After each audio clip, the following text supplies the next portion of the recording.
okay, how to train and in what way to train if you've got nothing on the agenda, if you've got no race planned. Now, I've talked about this recently, but I didn't really give it the attention it deserves to the full extent of what I actually feel. And hopefully by the end of this, you'll understand my philosophy when it comes to training a lot better and understand how you can make huge gains as you put together training cycles over the year to make yourself a completely different runner to the runner that you are right now. And that's for me very, very important. Now, as I said before, as I started in running, I felt like I needed to catch up. So I felt like I didn't have any time to take off. I couldn't take any time off. And if you do too much, so if you're training for 12 months, 2 years, 3 years, without any gaps, you're gonna run into trouble, even if you train in a very risk-adverse way and you're kind of very cautious about injuries all the time. You're still gonna get into trouble because it's that repetitive motion of running that's gonna take it out of your muscles, your joints, your ligaments, tendons. There's a lot can go wrong unless you have the perfect style and you're super light, which most of us, if not 99.9% of us, are not. So how can we get the most? For me, it's about varying the goal throughout the year.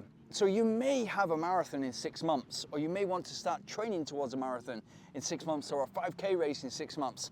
But right now, you've got to give yourself goals. You've got to give yourself short and medium term goals to aim at, and that will feed into the bigger goal. So if you're training for 5K in 6 months' time, and you want to take the summer off, don't be one of these people who wants to lose weight and they want to lose weight 3 times a year. Don't be that person. The way that you become a better athlete, a better runner, is by changing up the goal, keeping running exciting for yourself and keeping aiming at different things. And that might be different distances, or it might be different challenges. Now, coach athletes that are training for marathons, training for ultra marathons, and often go off hiking into the Himalaya or into like the Granada Mountains or into the Alps and Pyrenees.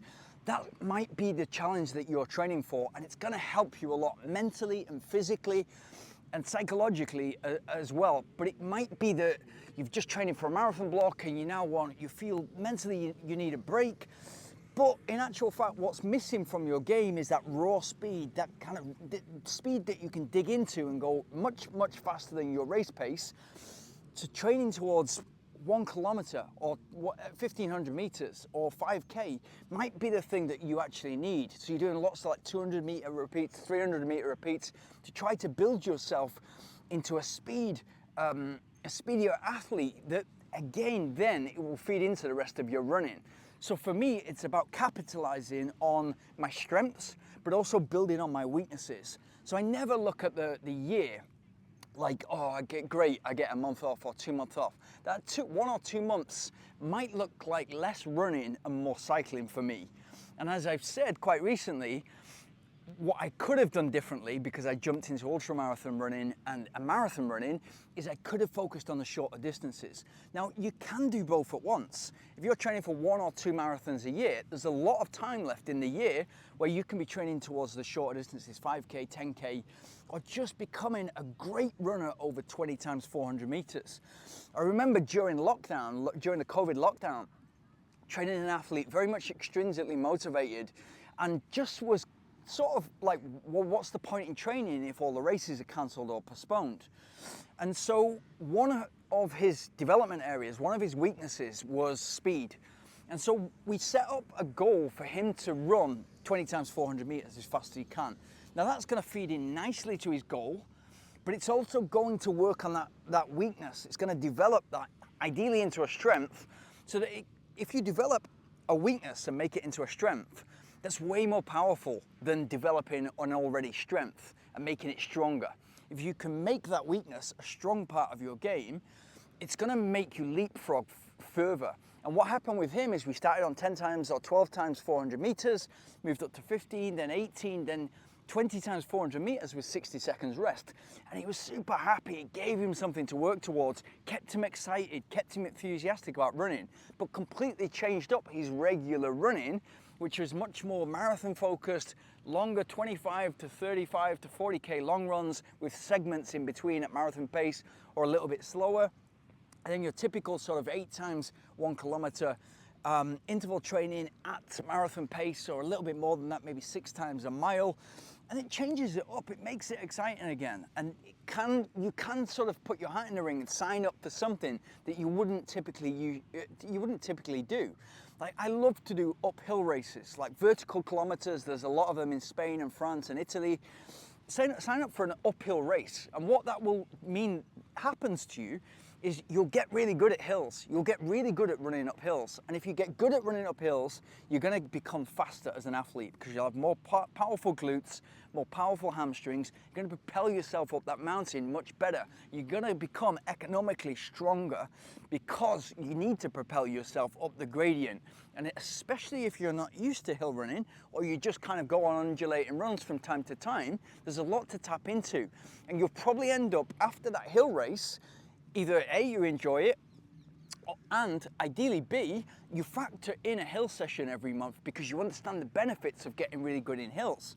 And then when you're doing a 10K race or a half marathon that happens to have a couple of hills in it, when everybody else is struggling, you're pushing on because it's actually quite comfortable for you to push on during that race. So it becomes a strength. Incredibly important, and at the same time gives you a challenge. I've not done this before. It might be 10K uphill or 15K uphill or whatever it might be, but it gives you something new to focus on, and it's still running. It might be that your race is in 6 months and you want to start training in 6 months, whatever, and you know that your development area is strength.